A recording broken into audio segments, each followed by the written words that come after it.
네, 이번 시간은 얘 왜 이러는 걸까요? 시간입니다. 언제 어디서나 주변에 한 명쯤 볼 법한 그 사람의 심리를 저희 정신건강의학과 의사들이 파헤쳐드리는 그런 시간이죠. 오늘은 어떤 사연이 준비되어 있을지 우리 김주용 선생님, 김스타 선생님의 목소리로 한번 들어보도록 하겠습니다.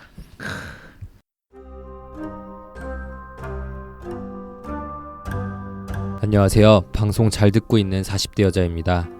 저는 대학원 졸업 후 지금의 남편과 결혼하고 아이 낳고 기르면서 프리랜서로 일하고 있는 평범한 아줌마입니다. 남편은 캠퍼스 커플이었고 박사까지 한 뒤 취직해서 돈 잘 벌어오고 있고, 저도 아이들 기쁘고 즐겁게 키우고 프리랜서 일도 나름 만족스럽게 해오고 있습니다. 그런데 제 남편과의 관계가 결혼 초반부터 삐걱거리더니 지금은 신기루처럼 사라지려는 것 같아 걱정입니다. 결혼 전까지는 아무 문제 없었어요. 제가 원래 자기 주장이 강하고 논리적이고 철저한 남녀평등주의자인데 이런 이야기를 당시 애인이던 남편에게 숨김없이 다 이야기하고 했거든요. 근데 그러면 남편은 내 말에 깊은 공감을 표하며 반응도 적극적으로 해주곤 했어요. 그런데 결혼하자마자 본색이 드러나더군요.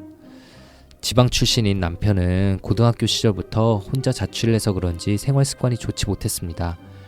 TV를 켜놓고 잔다던가 옷을 아무데나 벗어놓는다던가 문을 꽝 닫는다던가 그런 사소한 것들로 충돌하면 처음엔 별 대꾸나 말도 없이 무시하는 듯이 듣다가 내용과 상관없이 갑자기 저의 말하는 태도나 손짓, 목소리 톤이 마음에 안 든다고 화를 내다가 급기야는 크게 소리를 지르고 때릴 듯이 위협하기도 하고 심지어 심한 욕이나 저를 비하하는 말을 마구 내뱉는 겁니다.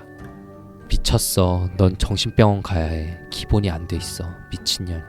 저런 게 우리 집에 들어와서 등등 이런 말을 했고요. 실제로 저를 때린 적은 없지만 위협은 많았고요. 그러다가 도저히 화를 못 참겠다 싶으면 문을 꽝 닫고는 밖으로 나가버립니다. 저는 정말 이런 남편의 행동에 극심한 정신적 충격을 받았습니다. 제가 남편에게 이런 대접을 받을 줄은 상상도 못했거든요. 연애 때는 그렇게 포용력 있고 예의 바르던 사람이.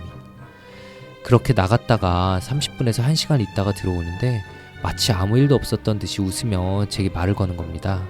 그리고는 갑자기 미안하다고 자기가 부족해서 그런 거라고 애교를 부리고 사과를 합니다. 오히려 더 스킨십을 요구하기도 하고요. 하지만 전 전혀 화가 풀리지도 않았고 문제가 해결된 것도 하나도 없는 느낌이었지만 남편이 집요하게 무조건 자기가 잘못했다고 사과하고 들러붙기 때문에 지쳐서 그냥 적당히 넘어가거나 못 이기는 척 받아주곤 했습니다. 갈등 상황들도 나아지는 게 없었죠. 이런 일이 반복되다 보니 제 자존감이 정말 형편없이 낮아지더군요. 집에서 어린아이들 키우면서 소통하는 사람이 남편밖에 없다 보니 남편 말대로 내 생각이 정말 미친 생각인가? 내가 정말 못 배워먹고 기본이 안 돼 있는 건가? 이런 생각이 많이 들더군요. 아마 우울증이었을 겁니다.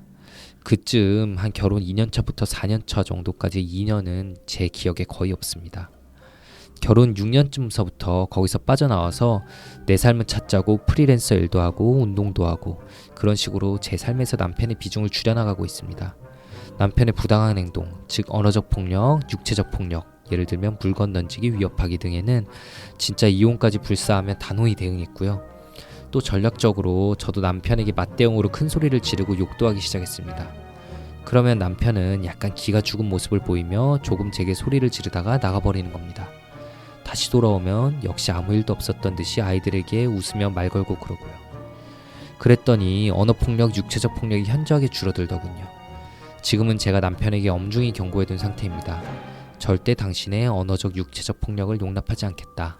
나만이 아니라 아이들에게도 절대 용납하지 않겠다고요. 그래서 한 2년 정도는 한 달에 한 번이나 욕할까 정도입니다.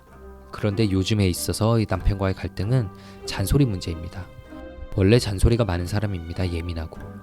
그런데 그 잔소리, 즉 다른 사람에게 불만을 이야기하는 방식이 무조건 남을 너무 무시하고 비난하는 방식입니다. 2달 전에 아파트 모델하우스를 보고서 돌아오던 상황입니다. 거기 인테리어 자체가 우리 집보다 훨씬 좋지. 고급스럽고 좋더라고. 아 그래? 난 잘 모르겠던데. 나는 그냥 구조를 더 자세히 봤어. 편리한지 아닌지. 아니, 그런 건 딱 보면 보이잖아. 거기 자재가 정말 좋은 것들이라고. 모르겠어? 잘 모르겠던데. 아 나 그런 거 유심히 안 보잖아. 진짜 어떻게 그런 걸 못 알아보지? 진짜 이해가 안 가네.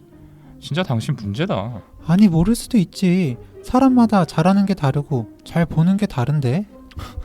아니, 그건 모를 수가 없는 거야. 넌 진짜 문제야. 이럴 때 제 자존감은 바닥을 칩니다. 남편의 표정이 마치 저를 쓰레기 취급하는 듯해서요. 그리고 또 한 달 전에 있었던 일입니다. 같이 대형마트에 갔다가 남편은 양손에 가득 수박이나 무거운 걸 들고 있었고, 저도 한 손에는 텀블러 2개를 가슴 쪽으로 안듯이 들고 한 손에는 역시 짐을 들고 있었습니다. 주차장으로 가는데 엄청 짜증난 표정, 눈빛에 광기가 도는 표정이 있더군요. 또 왜 저렇게 짜증부리 나 하면서 뒤따라가고 있었는데 자동차 앞에서 갑자기 짐을 확 내려놓더니 절 째려보더군요. 왜 그렇게 기분 나쁘게 쳐다봐요? 아 진짜 센스도 없고 저런 걸 여자라고. 또 왜? 아니 내가 이렇게 무거운 짐을 들고 가면 네가 알아서 차 키를 내 주머니에서 빼서 차 문을 열어놔야 될 거 아니야. 아니, 그런 생각을 했으면 나더러 아까 그렇게 하라고 이야기를 하면 되지. 내가 당신 맘속을 어떻게 알아? 아니 그런 것까지 내가 말로 해야 돼? 알아서 해야지. 아 진짜 센스라고는 하나도 없으면서 말만 시끄러운 미친년이. 아 진짜. 매사가 이런 식입니다.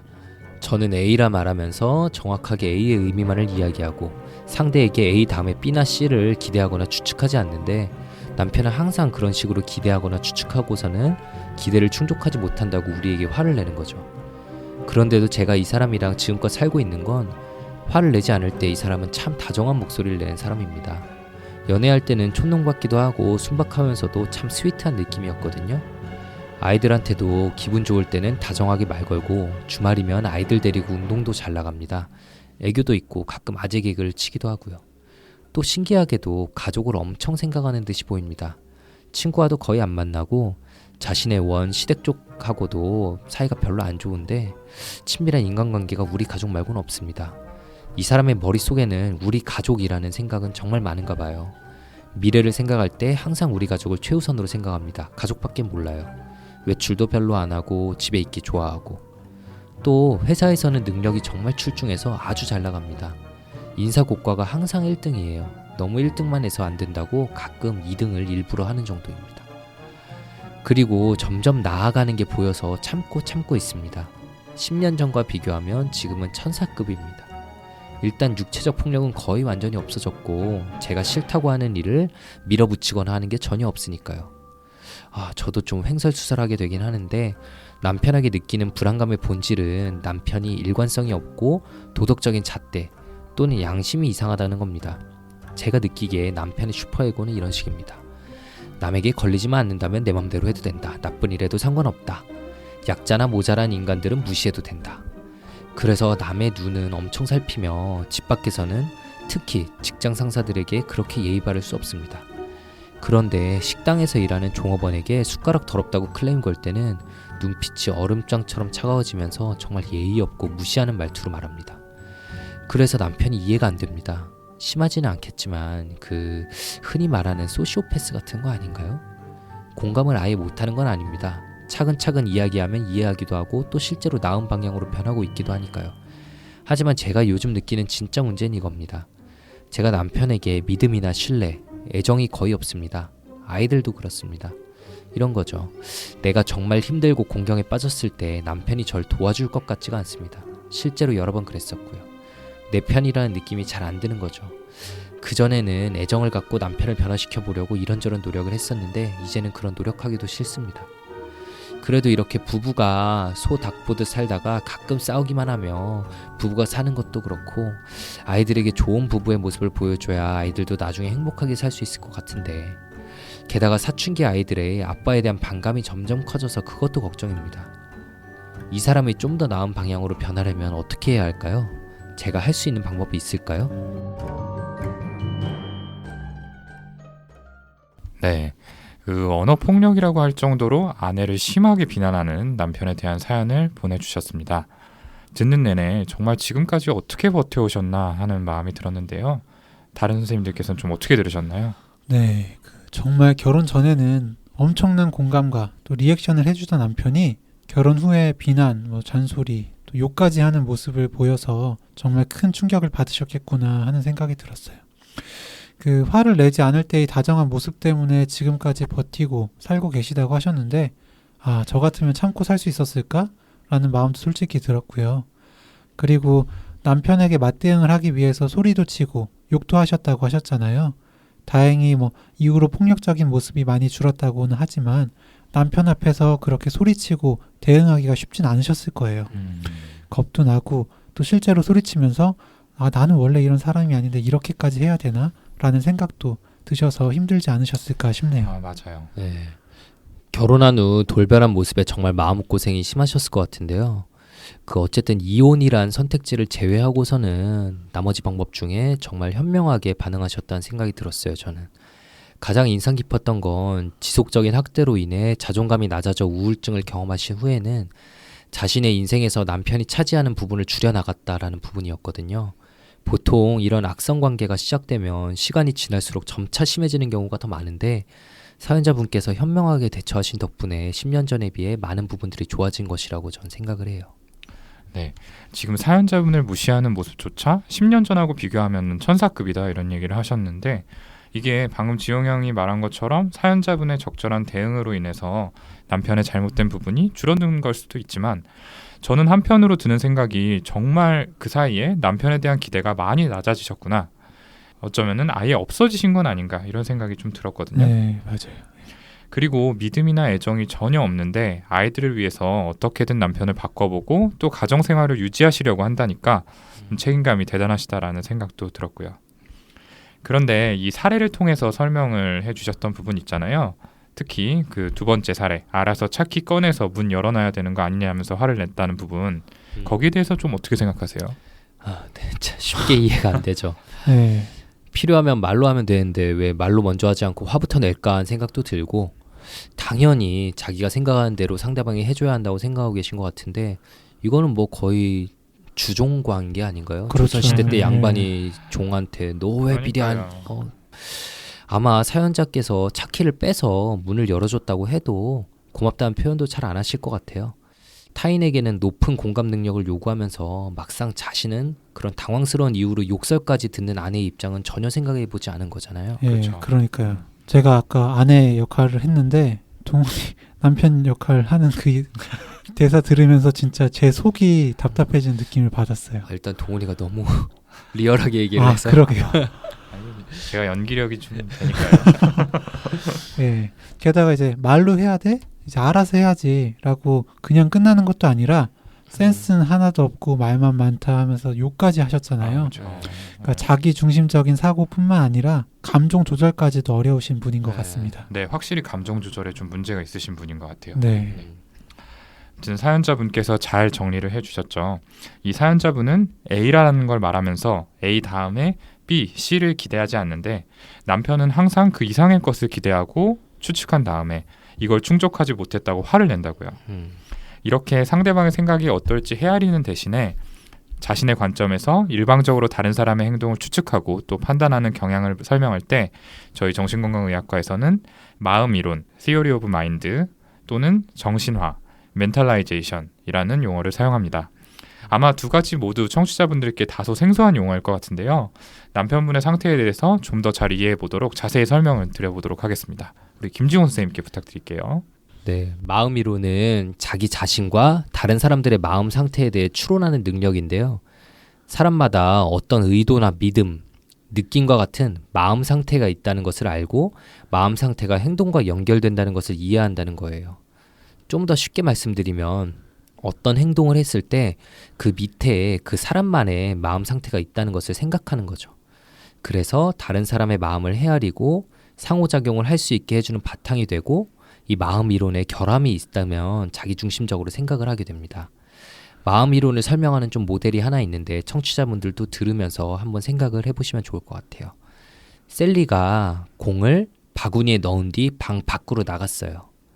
셀리가 나간 뒤에 앤이 들어와서 공을 바구니에서 상자로 옮겼어요. 그러면 다시 돌아온 셀리는 상자와 바구니 중에 어디서 공을 찾을까요? 네, 셀리는 당연히 바구니에서 공을 찾겠죠. 셀리의 입장에서 생각해보면 앤이 중간에 공을 옮겼는지 안 옮겼는지 모르는 거니까요. 네, 그렇죠. 그러니까 셀리는 공이 바구니에 있는 것으로 알고 있기 때문에 바구니에서 공을 찾을 것이다 라고 셀리 안의 마음 상태에 대해서 추론을 하는 것이 마음 이론입니다. 그러니까 우선 제대로 추론을 하려면 다른 사람의 마음을 정확하게 이해하고 있어야겠죠. 그러니까 공이 실제로는 상자에 있겠지만 내가 상자에 있다고 믿는 것과 셀리가 알고 있는 것과는 다르다는 걸 파악하는 겁니다. 남편분도 본인의 생각에는 나는 물건을 들고 있느라 비는 손이 없으니까 차키를 빼서 열어줘야지 라고 생각하고 있겠지만 아내가 어떤 생각을 가지고 있는지 또 그 생각은 자신이 가진 생각과 다르다는 것을 또 이해하셔야 됩니다. 그렇죠. 게다가 아내 입장에서 생각해보면 아내도 두 손에 다 물건을 들고 있는 여유가 없는 상태였었잖아요. 맞아요. 예. 이런 마음 이론의 발달은 생후 7에서 9개월간이 중요한 시기라고 해요.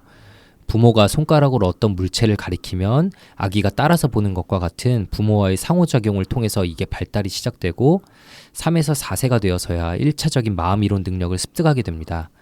아이들이 이전까지는 굉장히 자기중심적으로 생각하다가 3, 4살 정도가 되면 엄마가 이 행동은 이런 목적을 가지고 했구나 혹은 엄마가 나와는 다른 생각을 가지고 있구나 라는 것을 알게 되는 거죠.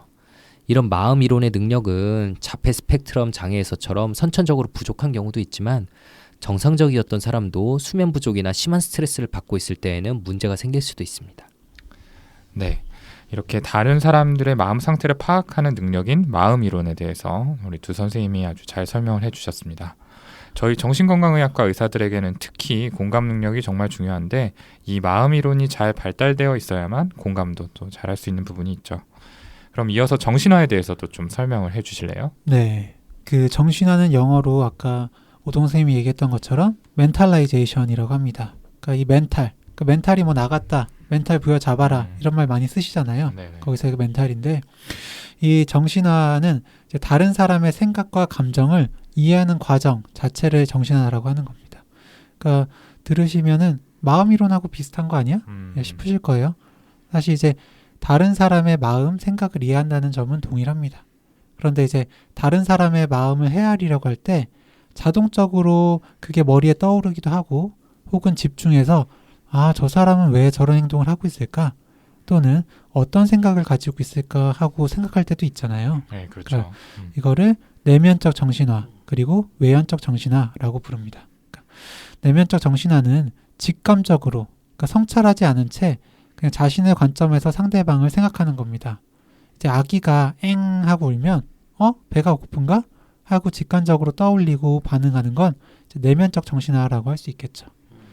이 외연적 정신화는 자신과 그 사람이 다른다는 걸 알고 상대에 대해서 의식적으로 성찰하고 심사숙고해서 알아보려고 노력하는 겁니다. 이것도 좀 예를 들어 볼게요. 아마 다들 한 번씩 좀 보셨을 텐데 딱 보면 물병 그림인데 어떻게 또 다르게 보면 이제 두 사람의 옆모습이 보이는 그림 있잖아요. 다들 아마 한번 보셨을 텐데 나는 물병을 봤는데 옆 사람은 두 사람의 옆모습이 보인다 그래요. 그럼 그 순간에 나랑 이 사람이 본 게 다르네? 라는 걸 인식하고 이 두 사람의 옆모습을 찾으려고 집중해서 노력하는 게 외연적 정신화다라고 생각하시면 될 것 같습니다. 대신에 뭐야? 어떻게 봐도 물병인데 사람이 어떻게 보인다는 거야? 어이없네? 라고 생각을 한다면 다른 사람과의 차이를 받아들이지 못하고 그 사람만의 고유한 감정과 생각이 있다는 것을 인식하지 못한다고 할 수 있겠죠. 그러니까 이런 분은 외연적 정신화 과정을 잘 하지 못하시는 거예요. 그러니까 사연을 보내주신 분의 이 남편께서는 이 외연적 정신화 과정이 잘 되지 않는 분인 것 같네요. 네, 오랜만에 어려운 설명 전문가답게 어렵고 길게 설명해 주셨어요. 좀 쉽게 해보려고 예시도 들고 노력한 것 같은데 좀 안타깝네요. 난 괜찮다고 생각했는데 뭐 형이 어렵다고 생각할 수는 있겠지. 지금 외연적 정신화에 대해서 얘기하고 있으니까 형의 생각이 뭐 나와 다르다는 걸 받아들일게 라고 하지만 잘 되지 않습니다. 이 정도면 좀 쉽지 않나요? 이 정신화를 이 중에서 가장 잘하는 돋보이는 제가 두 분의 생각을 모두 이해하고 수용하도록 하겠습니다. 이 정신화 과정은 꼭 타인의 생각이나 감정을 이해하는 것뿐만 아니라 자신의 생각과 감정을 잘 이해하는 것까지도 포함을 하죠. 아이가 장난을 치다가 물을 바닥에 쏟아서 소리를 친 상황을 가정해 보면은 이때 아이의 행동을 보고 바로 소리를 지른다라고 하면 이건 내현적 정신화 과정이라고 할 수 있습니다. 그런데 소리를 치기 전에 감정과 생각에 대해서 한번 정리를 할 수도 있겠죠. 당황스럽기도 하고 아이가 다치지 않았나 걱정도 되고 화도 나고 장난치는 걸 왜 미리 주의를 주지 못했을까 하고 자책이 되기도 할 겁니다. 이렇게 여러 가지 감정과 생각이 나에게 드는 것을 알아차린다면 곧바로 소리를 지르는 대신에 한번 마음을 가라앉히고 아이에게 상황을 설명하고 또 정리할 수가 있게 되겠죠. 이렇게 나의 생각과 감정에 대해서 집중해서 알려고 노력하는 건 외현적 정신화라고 할 수 있겠습니다. 네. 그 사연의 남편분은 아내의 생각과 감정이 어떤지 알려고 노력하지 않고 본인의 생각대로 남을 파악하려 한다는 점, 그리고 자신의 감정에 대해서도 자세히 알려고 하지 않고 그냥 비난이나 욕부터 하시는 점들을 봤을 때 전반적으로 외현적 정신화가 부족하신 분이다 라고 할 수 있겠습니다. 네, 그렇죠.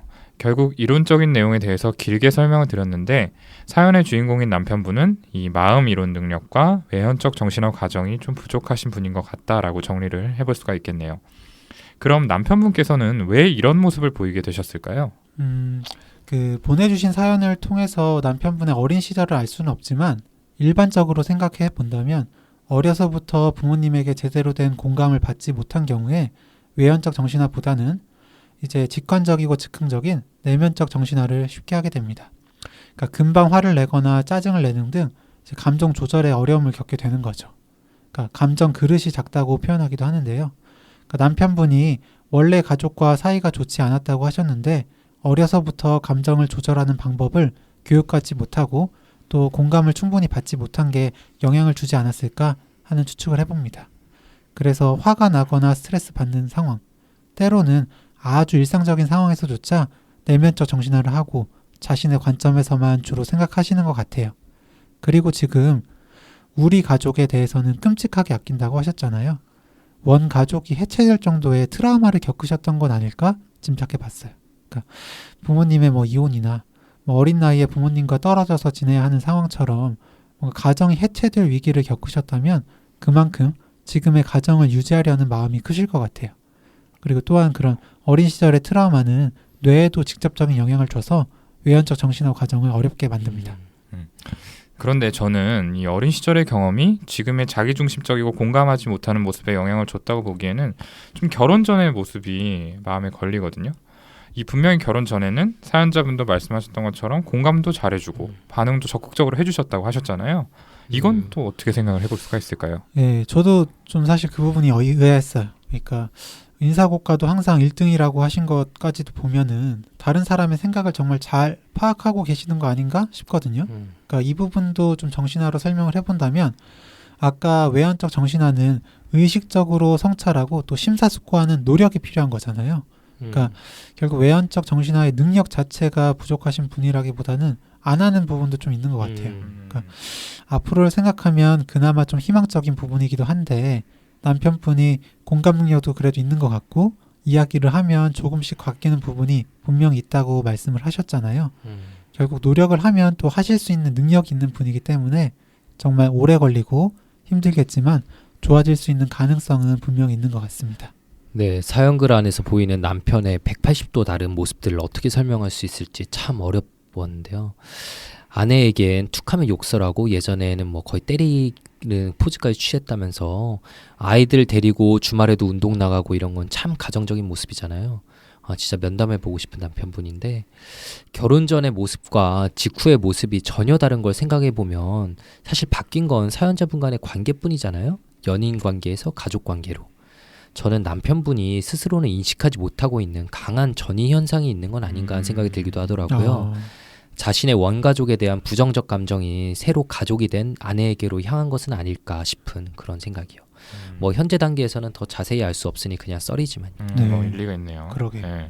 근데 또 사연자분께서는 소시오패스가 아닐까요? 라고도 물어보셨죠. 이 공감 능력의 결여가 핵심인 반사회적 인격장애를 우리가 소시오패스라고 불렀는데 이 반사회적 인격장애에 해당된다라고도 볼 수 있지 않을까요? 저는 일단 공감 능력이 부족하신 건 확실하잖아요. 그러니까 이 점을 봤을 때 반사회성 성격을 좀 의심해 볼 수도 있지만은 뭔가 사회의 룰을 깨는 범법 행위는 특별히 좀 없지 않는가 싶거든요. 물론 가족들에게 폭언, 폭력을 하긴 하지만 밖에서도 일관되게 보이는 모습은 아니기도 하고요. 사기를 치거나 하지도 않고 또 일도 지속적으로 하고 계시고요. 저는 반사회성 성격보다는 자기애성 성격에 더 가깝지 않나 생각이 들어요. 그러니까 자기애성 성격도 공감 능력이 부족하다는 건 반사회성 성격과 동일하거든요. 이분의 경우에는 인정받고 싶은 욕구가 커서 회사의 윗사람들에게는 깍듯하게 잘하시죠. 또 사람을 자신의 기준으로 나눠서 가족이나 조금어든 무시하기도 하고요. 사연자분께 화를 내는 상황도 생각해보면 본인에게 원하는 대우를 해주지 않고 비난받는다는 느낌이 들 때 참지 못하고 화를 내시는 것 같기도 해요. 네, 저는 생각이 좀 다른데요. 물론 자기애적 성향이 엿보이긴 하지만 반사회적 성향도 무시할 수 없을 것 같아요. 이 반사회적 성격을 가진 분들 중에서 실제로는 타인의 마음에 관심도 없고 진심으로 공감하지도 못하지만 특정 상황에서 상대가 어떤 생각을 하고 행동할지만큼은 잘 캐치해내는 분들이 계시거든요. 생각해보면 그걸 잘해야 상대방을 자기가 원하는 대로 쉽게 움직일 수 있지 않겠어요? 이걸 진정한 정신화와 구분한다는 의미에서 수도 멘탈라이제이션이라고 불러요. 그렇죠. 인사고과에서 늘 1등을 하고 주변에서 좋은 평을 받는다는 건 이러한 능력이 뛰어나다는 걸 의미하는 것 같고요. 물론 자기애성 성격도 세부 유형에 따라 차이가 있지만 대체로는 자신이 타인보다 우월하다는 인식이 공고해서 외부로 표출되는 경우가 많기 때문에 인간관계가 묻어나지 못한 경우가 많아요. 하지만 반사회성 성격은 자기 목적이나 이익에 맞춰서 얼마든지 그런 생각을 감춘 채 행동할 수 있을 것 같거든요. 지금과 달리 연애 시절에 자상하고 순박하게 행동한 것도 어쩌면 비슷한 맥락에서 좀 생각해 볼 수 있을 것 같아요. 네, 두 분의 의견이 약간씩 다른데 제 생각은 동훈이 쪽에 좀 더 가깝긴 하네요. 저도 슈도 멘탈라이제이션 아니야? 라는 생각이 먼저 들었거든요. 이 남편분을 정리해서 표현하자면 사회적으로 문제가 되지 않을 정도의 약한 반사회적 경향을 가지고 있는 머리 좋은 사람이라고 정리하면 되지 않을까 싶었어요. 반사회적 경향이 있기 때문에 기본적으로 공감 능력이 떨어지지만 사회생활에서 공감 능력이 필요한 순간순간들을 높은 지적 능력으로 캐치해내서 가짜 공감을 해주는 거죠. 그런데 그런 가짜 공감은 자신의 정신적 에너지가 소모되는 과정이니만큼 이런 반사회적 경향이 있는 분들은 자신에게 이득되는 상황이 아닐 경우엔 굳이 그런 공감을 하는 수고를 할 필요가 없는 거죠. 사회적 약자를 무시한다는 부분이나 아내를 무시하는 것도 그런 일환이라고 보이고요. 아내분께서 강하게 나가기 시작하자 나쁜 행동들이 줄어든 건 이러다 정말 이혼하게 되면 나에게 여러모로 손해가 되는 그 손해란 게 사회적인 이미지의 손상일 수도 있지만 이분 같은 경우는 가정에 큰 의미를 두는 것으로 보이는 만큼 본인이 가정의 해체를 원치 않기 때문에 변하신 게 아닌가 싶었고요. 네, 좋습니다.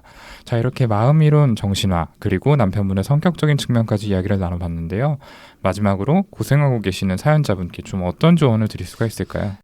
남편분의 반복적인 정신화 연습 과정이 필요할 것 같아요. 반사회적 경향이 심하지 않다고 생각하기 때문에 반복적인 연습을 통해 달라질 수 있겠다는 생각이 들었고요. 정신화는 내 안에서 올라오는 생각을 한 발자국 뒤에서 객관적으로 보려는 노력. 어떻게 보면 명상과도 비슷한 부분이 있는데요. 우선 남편분께서 스스로 어떤 감정을 가지고 있는지, 어떤 생각을 가지고 있는지를 알게 해주셔야 됩니다. 비난하거나 소리치는 일이 있을 때 지금 어떤 생각과 감정이 드는지에 대해서 묻고 스스로 생각할 수 있게 해주시는 거예요. 그렇지만 사연자께서 직접 하시는 건 정말 어려우시겠죠. 게다가 지금 지쳤으니까. 제가 보기엔 어쨌든 남편은 가정에 큰 의미를 두고 있고 가정을 유지하려고 하시는 분이니까 앞으로 이런 문제가 반복된다면 부부 상담 혹은 각자 개인 상담 치료를 받겠다는 약속을 확약을 받으시는 걸 권유드리고 싶어요. 네.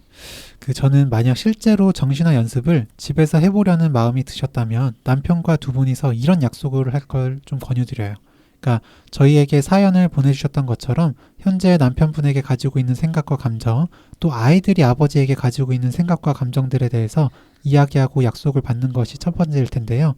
그 약속은 남편이 어떤 비난을 하거나 화를 내는 상황에서도 사연자분께서 어떤 신호를 보면 바로 멈추기로 하는 거예요. 그리고 남편분의 생각이나 감정이 어떤 것인지 화를 내지 않고 담담하게 이야기하도록 해보시는 거죠. 일이 있을 때마다 계속 연습을 하다 보면 점차 좋아지실 수 있다고 생각이 들어요. 10년 전에 비하면 육체적 폭력이나 폭언이 많이 줄어들었다고 하니까 더 좋아질 수 있지 않을까요? 네, 사실 환자분들이 정신화 연습을 할 때 저희에게조차 화를 내는 경우가 많아서 당황스럽고 또 때로 지칠 때가 있는데요. 가장 가까이서 그걸 감당해야 되는 아내분께서는 정말 얼마나 힘드실까라는 생각이 다시 한번 드네요. 사실 남편분께서 본인의 어떤 근본적인 문제에 대해서 인식을 하고 계시지는 않을 것 같고 또 아내분께서 이 방송을 듣고 그런 부분들에 대해서 이야기를 나눠보려고 한들 쉽게 받아들이시지 못할 것 같아요. 네, 그건 그래요. 저는 우선 돌발적으로 폭언 욕설을 하는 문제를 잡아서 치료를 받도록 유도해보면 어떨까 싶은데 일단 이전에 비해 많이 줄었다고 하지만 남편분께서는 기본적으로 화나 분노가 많으신 분 같고 또 사회생활할 때는 억누르고 있다가 상대적으로 그 화를 풀기 쉬운 상대인 부인이나 자녀들에게 푸는 것 같거든요. 이 부분에 대해서는 아마 본인도 어느 정도 의식을 하고 계시지 않을까요? 혼자서 모든 어려움을 다 가지고 가시는 것보다 전문가의 도움을 받으신다면 좀 덜 지치고 어쩌면 또 남편과의 신뢰관계를 되돌릴 실마리도 찾으실 수 있지 않을까라고 생각합니다.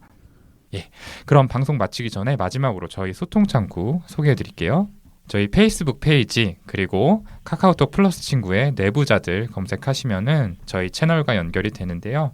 저희가 방송에서 미처 다하지 못한 이야기나 좀 더 자세한 내용들 올리고 있으니까 그쪽에도 많은 관심 가져주시기를 바라고요. 저희가 메일을 통해서 쭉 사연을 받아왔는데 늘어나는 업무 로딩으로 인해서 한시적으로 지금은 사연을 받는 거를 멈춰놓은 상태입니다. 조만간 다시 재개하게 되면은 공지를 드릴 테니까 상담 필요하신 분들 조금만 더 기다려 주셨으면 좋겠습니다. 그럼 이 정도로 오늘 방송 마무리 짓고요. 저희는 다음 시간에 더 재미있고 유익한 컨텐츠로 다시 찾아뵙도록 하겠습니다. 감사합니다. 감사합니다.